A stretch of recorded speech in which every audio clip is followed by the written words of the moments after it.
And as you know, we do get a chance from time to time to talk to authors, which again, people are confused by because there's an assumption that we're not big readers or that we don't read at all.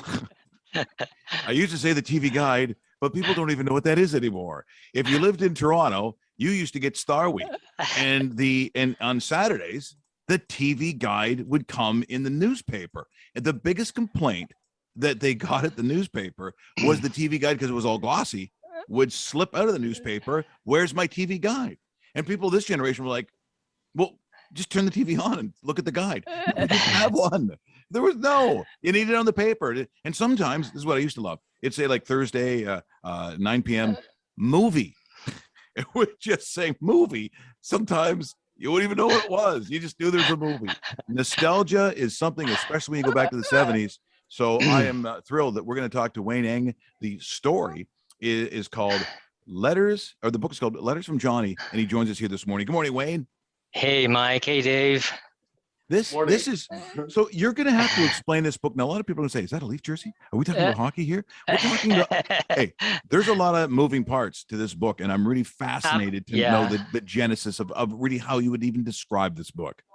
Yeah, absolutely. There are a lot of moving parts to this. I want to say I remember those TV guides, and I remember those newspapers, the Toronto Telegram, the Toronto Star. Yeah, absolutely. Yeah. So I'm dating myself, which is apropos because this is a work of fiction, historical fiction, actually, with many biographical elements of my childhood as the son of Chinese immigrants in downtown Toronto in 1970. So back then, I worshipped the Leafs. And above all, Dave Keon. I grew up on, I grew up on Henry Street. I don't know if that means anything to you guys, but it's just off Baldwin. It's an urban oasis right by the U of T, and it was a magnet for immigrants, students, and draft dodgers. So that's sort of the setting. The simple but detailed illustrated cover, which I know those in Radioland can't see, but maybe you guys can take a bit of a look. Yep. It bleeds blue, Toronto Maple Leafs blue.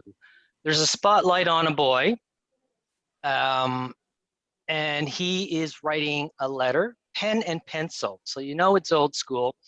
And he's got that Leafs retro jersey number 14. You guys know who number 14 is, right? Okay, I don't need to say it, but it's the greatest, it's the greatest Leaf of all time, Dave Keon.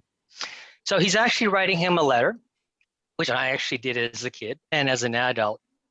And you know it's old school because when you walk into most classrooms now, you don't see kids writing pen and paper anymore. You know, at least not where I live and work in Ottawa in schools. I doubt you'll see much of that in Toronto. They're most likely writing in Chromebooks. But if you look closely at the date on the chalkboard, not only does it say Letters from Johnny, it says October 17, 1970. It's the day after Pierre Trudeau enacted the War Measures Act, sending soldiers into the streets of Montreal and Toronto, who, along with the police, rounded up 500 people. And it's the day Quebec Cabinet Minister Pierre Laporte's body was found in the trunk of a car, strangled by his FLQ captors. So the FLQ just went nuclear. Now, to an 11-year-old boy, this matters very little because the Leafs were playing the Rangers that night. This is Johnny's world, okay? Yeah. But the FLQ is his 9/11 moment. And he, like the rest of the country, are quickly confronted by the crisis. Along with that, there's a shocking neighborhood murder just a couple doors away from Johnny. His family's imploding. He's betrayed by his best friend. He's bullied. He's a victim of racism. The only way Johnny can make any sense of this is letters first to a pen pal and then to Dave Keon, letters which chronicle the Leaf season, which was a rough start, as well as the FLQ crisis and everything else that's going on in his life. So that's Letters from Johnny. There's a lot going on, as you say, a lot of moving parts. Because when you hear about it and you see the book and you don't read into it, you assume it's a boy, like all of us have done, and probably a lot of our listeners, writing your favorite player for autographs and you know, stickers and schedules and whatever else you could possibly get from your hero. But it's a different take on what this boy was going through and what he was actually writing to, what was his and probably still is his boyhood hero. Yeah, it's a very deceptive story. You know, the cover makes it look like it's a YA middle grade sort of title. I actually didn't write it for them. I wrote it for us oldies who might remember the FLQ, might remember the Partridge Family, were Leaf followers, grew up in that era. And the wonderful thing is I've had readers as young as 9 and as old as 94 all buy into this because they can relate to the universal themes of needing to belong, looking for heroes, just trying to fit in, an immigrant story.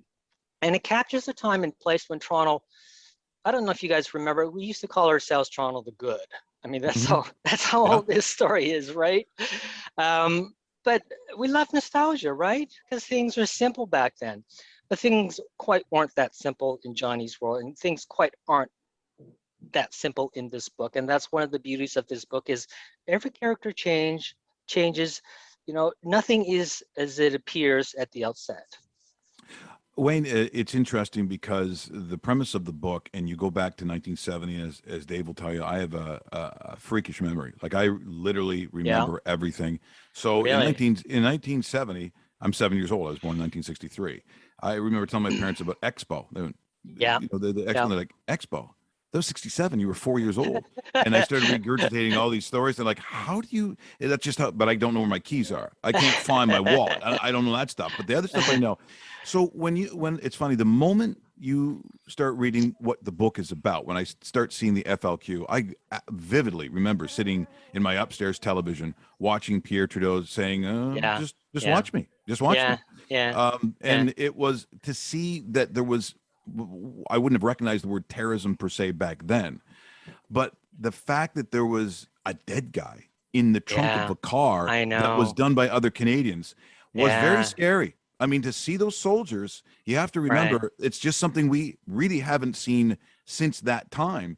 And there was a Mm-hmm. panic. There was a Mm-hmm. big panic where you had other things going on in the world, where there were terrorist groups, and of course, the only thing that I mean you could think of was stuff that was happening, with Munich wasn't that far away, so you had the Palestinian sort of influence. When you go back historically, how a kid, because that's how I thought of things. I didn't know what we were going to do, and it was visually terrifying. And so, but I come from a very, so I'm a middle class Mm-hmm. kid from Stouffville, Ontario, and so my uncle, ironically, was the trainer for the Toronto Maple Leafs. Get So out of here. yes, yeah, a guy Kinnear, Gunnar Kinnear, as people know. So Oh, 19 yeah, yeah. yes, 1970 is a Leaf year for me, and I'm worship at the altar of Dave Keon, just like Yeah, yourself. But it's right. funny whether you're a white bread, middle class kid from Stouffville, Ontario, or a son of immigrant Chinese children, or Mm-hmm. parents in downtown Toronto, that influence of Dave Keon didn't matter. We were in very different places, in geographically different places, and yet that's the interesting thing. And the perspective of the book was there's some parts of that play into the story that would be the differentials between myself and yourself in growing up, but the similarities. And this is Yeah. what I think we need to focus on was two kids in love with number 14, the captain of the Maple Leafs, because that doesn't have any barriers, that doesn't have any borders, doesn't. Yeah. Oh, you're absolutely right. You know, there are a lot of skeletons still in our family closet, some of which I threw into the book. But the two things that really bound us were food, which is almost universal for most Chinese families, but hockey. You know, hockey night in Canada. And yes, I worship Dave Keon, but he gave me, just like he gave the character in the story, a real moral foundation. You know, just through his play, just by being who he was. And he doesn't utter a line in the book, but he's there because Johnny talks to him. Johnny listens to him, even though Dave doesn't say anything, because he knows what Dave Keon would say, because he does all his talking through his play, right? And that, I there's nothing mythological about that because Dave Keon really is like that. Mm-hmm. He's an absolute 100% class act gentleman. He's just human grace, and you see that. I remember seeing that on TV as a kid, but I witnessed that as an adult as well. If anything, my love for him grew more as an adult because I got to see him through different eyes, not just as a child's eyes anymore, where everything is wonder, but like this guy really is, as we thought he was. He's just a decent human being. So he's got a firm spot in my heart. Yeah. Wayne, we are getting a couple different messages via Twitter this morning directly sent to us, just to let everybody know that you will be at the Word on the Street Festival coming up. But the questions we're getting right now is, where can they buy this book? What is the best way of purchasing this book? Websites, publishing companies, anything like that, because there's some big interest right now. Yeah, thanks so much for the question. Yeah, I'm with some stellar panelists, Lindsay Ziervogel and Francesca Aquayasu at the Word on the Streets this Monday. Books, I always encourage people to purchase their books through the small independent bookstores, Type Books, another bookstore. And if it's not on the shelves now, they'll order it for you, lickety split, like next day. The usual suspects, Amazon, Chapters Indigo, if it's not on their shelves, they've got it. I mean, here in Ottawa, it's all over. In Toronto, I know it's in select bookstores such as Type Books. So please, go to the small indies if you can at first. Yeah, it's funny when we have a gentleman by the name of Chris Houston, whose company is called The Idea Shop. We get into this conversation about bookstores. Mm-hmm. Just if you're a book reader, there is something just very special about going into a boutique bookstore, a singular sort of. There is a feel to it. There's a smell, right? There's a smell to like a bookstore. It's very cool to go in, and it's nice to support the small guys sometimes. So yeah, sure, you can just go online, you can order this book, you can go wherever you want, and they'll get it for you. But there's something very interesting about someone who has owned a store, who's gone out to get a book from an author that they like, that they think people will like. There's that connection, right? That's something that you don't get from was it Kindle and some of those other things that where you can just pick up your tablet and do the stuff. There's something very special about holding that book and reading the words that you thought of coming from an independent bookstore. It's kind of a neat little chain, I think, for people to do that. Absolutely. Yeah, I've heard you talk with Chris, and our local community bookstores are committed to our community. They invest in the community, they work in the community, they breed community. And I have personal relationships with some of these local people because they promote local authors, so I go in and I thank them and I bring them a sweet treat, that kind of thing. So we got this thing going. But I mean, that's old school, right? And I love that. And I love what they do for local authors and for the community. So, my heart goes out to them. And I know they had a hard time during the pandemic. Some of them were able to pivot and do some curbside business. So thankfully, the ones that I generally go to are still in business, the ones in Ottawa. Well, once again, for people catching here, it's Letters from Johnny. That is Wayne Eng. He is the author. And again, what a tremendous premise. It sort of captures a lot of things. And for those, I know there's also a promo video, which is kind of cool, that was out for it. And I clicked on it and I heard that song. Life in the City. Remember that? And people absolutely. Right? Yeah. They tried to make it sort of, it wasn't Paul Anka, but it kind of has that feel to it. No, Ambrose. Oh, is it Tommy Ambrose? Yeah, it was Tommy Ambrose, and it was the closing song, City TV. So I really wanted that retro, feel good, Toronto's good kind of vibe leading into the story.